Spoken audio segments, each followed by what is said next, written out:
दुश्मन की दाल नहीं गलने देंगे। हमारी फौज के सामने भीगी बिल्ली बनकर 9-2-11 हो गए।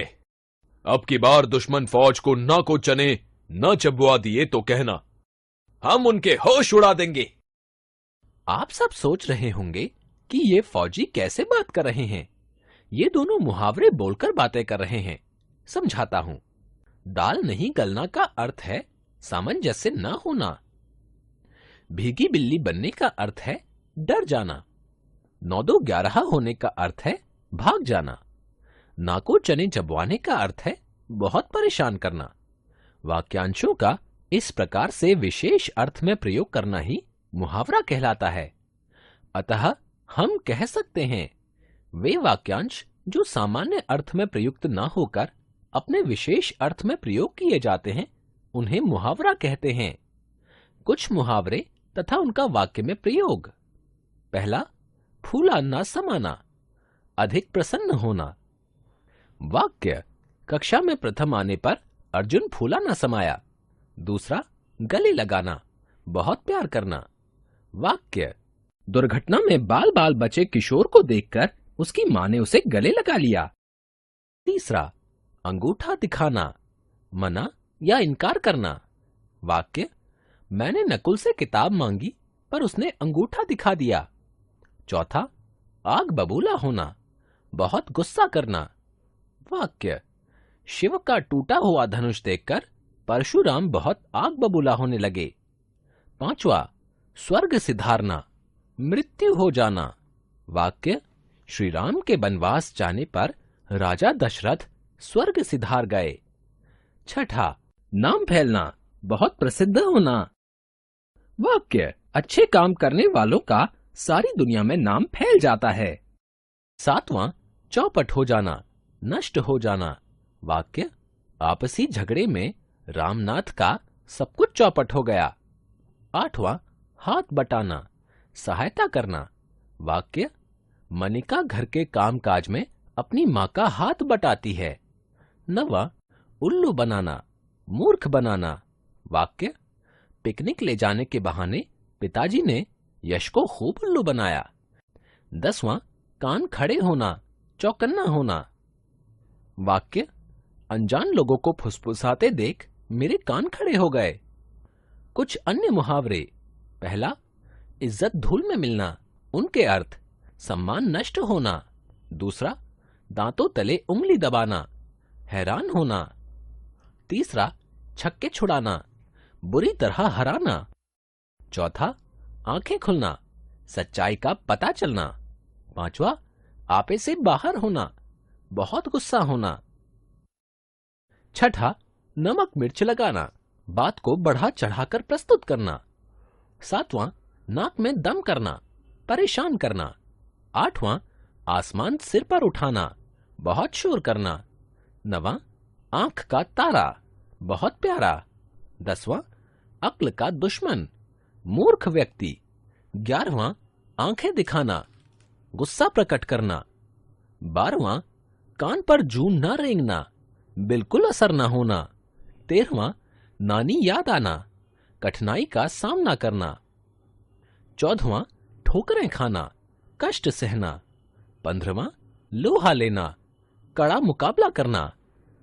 16, बाल बाका न होना, सुरक्षित रहना। 17वां, हवा से बातें करना, बहुत तेज दौड़ना। 18वां, घी के दिए जलाना, खुशी मनाना। 19वां, ईंट का जवाब पत्थर से देना, जबरदस्त विरोध करना। लोकोक्तियां, लोगों में प्रचलित कहावतें लोकोक्तियां कहलाती हैं। एक प्रकार से लोकोक्तियां लोगों के अनुभवों का निचोड़ होती हैं। भाषा में प्रायः अपनी बात को स्पष्ट करने तथा उपदेश देने के लिए इनका प्रयोग होता है। लोकोक्तियां पूर्ण वाक्य होती हैं और इनका भी मुहावरों की तरह विशेष अर्थ होता है। जैसे पहला, जल में रहकर मगर से बैर, जिसके अधीन रहना उसी से दुश्मनी मोल लेना। दूसरा, हाथी के दांत खाने की और दिखाने के और, कहना कुछ करना कुछ। अतः हम कह सकते हैं लोगों में प्रचलित अनुभव द्वारा प्राप्त उक्ति लोकोक्ति कहलाती है। कुछ लोकोक्तियों के अर्थ और उनके वाक्य प्रयोग देखिए। पहला, उल्टा चोर कोतवाल को डांटे। अर्थ, अपनी गलती ना मानकर गलती निकालने वाले को ही दोषी ठहराना। वाक्य, हमारे बागीचे में पड़ोस वाली चाची जी सारे फूल तोड़ ले गई, पूछने पर झगड़ा करने लगी। ये तो वही बात हुई, उल्टा चोर कोतवाल को डांटे। दूसरा, खोदा पहाड़ निकली चूहिया। अर्थ, अत्यधिक परिश्रम करने पर भी थोड़ा लाभ होना। वाक्य, उसने लोहे के व्यापार में लाखों रुपए लगा दिए, मुनाफा देखा तो कुल 10,000। सच है, खोदा पहाड़ निकली चुहिया। तीसरा, घर का भेदी लंका ढाए। अर्थ, आपस की फूट से हानि होती है। वाक्य, भाइयों के आपसी झगड़े के कारण छोटा भाई दुश्मनों से जा मिला और बंटवारा करा लिया। यह तो वही बात हुई, घर का भेदी लंका ढाए। चौथा, जिसकी लाठी उसकी भैंस। अर्थ, शक्तिशाली की ही जीत होती है।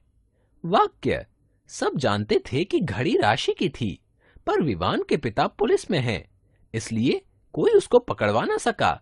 सच ही है, जिसकी लाठी उसकी भैंस। पांचवा, काला अक्षर भैंस बराबर। अर्थ, बिल्कुल अनपढ़। वाक्य, सुखिया ने दादी से संपत्ति के कागजों पर अंगूठा लगवा लिया, क्योंकि दादी के लिए तो काला अक्षर भैंस बराबर है। छठा, खरबूजे को देखकर खरबूजा रंग बदलता है। अर्थ, संगति का असर अवश्य होता है। वाक्य, विनय को छात्रावास में भर्ती हुए 1 महीना ही हुआ है, पर देखो उसकी चाल ढाल ही बदल गई है। सच है, खरबूजे को देखकर खरबूजा रंग बदलता है। सातवां, राई का पहाड़ बनाना। अर्थ, बात को बहुत बढ़ा चढ़ा कर कहना। वाक्य, अरे भाई, जरा सी तो बात थी, तुम क्यों राई का पहाड़ बना रहे हो। आठवां, दूर के ढोल सुहावने। अर्थ, दूर से हर वस्तु अच्छी मालूम होती है। वाक्य, आप महानगरीय जीवन की प्रशंसा करते हैं, पर आपको पता नहीं है कि वहां जीना कितना दूभर होता है, क्योंकि दूर के ढोल ही सुहावने लगते हैं।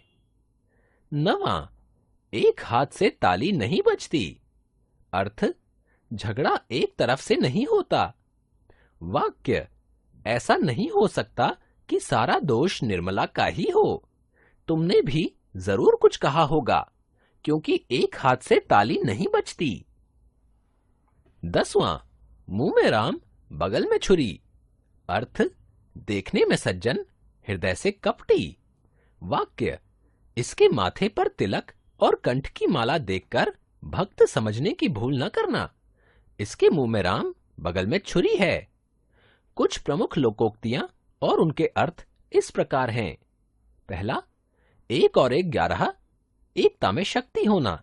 दूसरा, घर की मुर्गी दाल बराबर, घर की वस्तु की कद्र नहीं होती। तीसरा, चोर की दाढ़ी में तिनका, दोषी व्यक्ति का अपने दोष के कारण स्वयं डरना। चौथा, जैसी करनी वैसी भरनी, कार्य के हिसाब से फल मिलना। पांचवा, हाथ कंगन को आरसी क्या, प्रत्यक्ष को प्रमाण की जरूरत नहीं होती। छठा, सिर मुंडाते ही ओले पड़ना, कार्य शुरू करते ही विघ्न पड़ना। सातवां, 5 उंगलियां बराबर नहीं होती, सभी लोग एक समान नहीं होते। आठवां, नाच न जाने आंगन टेढ़ा, खुद काम न आने पर साधन में कमी निकालना। नवां, दूध का दूध पानी का पानी करना, न्याय करना। 10वां, अंधों में काना राजा, मूर्खों में थोड़ा पढ़ा लिखा भी आदर का पात्र होता है। 11वां, अधजल गगरी छलकत जाए, कम योग्यता वाले व्यक्ति का योग्य होने का दिखावा करना। 12वां, आम के आम गुठलियों के दाम, दोहरा लाभ। 13वां, आफत मोल लेना, स्वयं मुसीबत बुलाना। 14वां, ऊंची दुकान फीके पकवान, दिखावा अधिक किंतु वास्तविकता कम। 15वां, 1 अनार 100 बीमार, एक वस्तु के अनेक चाहने वाले। 16वां, अब पछताए होत क्या, जब चिड़िया चुग गई खेत। समय निकल जाने पर पछताना व्यर्थ है। लोकोक्ति और मुहावरे में अंतर। लोकोक्तियों के प्रयोग से भाषा सुंदर व रोचक बन जाती है। ये अपने आप में पूरा अर्थ रखती हैं, इसलिए इनका वाक्य प्रयोग करने की आवश्यकता नहीं होती। प्रयोग की दृष्टि से ये अपना स्वतंत्र अस्तित्व रखती हैं, जबकि मुहावरों के लिए वाक्य प्रयोग जरूरी होता है। बिना वाक्य प्रयोग के ये अपना अर्थ व्यक्त नहीं कर पाती। अपनी बात को प्रभावशाली ढंग से कहने तथा उपदेश देने के लिए भाषा में लोकोक्तियों का प्रयोग किया जाता है। ये पूर्ण वाक्य होती हैं और इनका विशेष अर्थ होता है। इनका प्रयोग किसी भी कथन के अंत में किया जाता है। याद रखें, अपने सामान्य अर्थ को छोड़कर विशेष अर्थ देने वाले वाक्यांश मुहावरे कहलाते हैं। लोकोक्तियां लोगों के अनुभवों के आधार पर बनती हैं। ये बातचीत करते समय अक्सर लोगों द्वारा प्रयोग में लाई जाती हैं।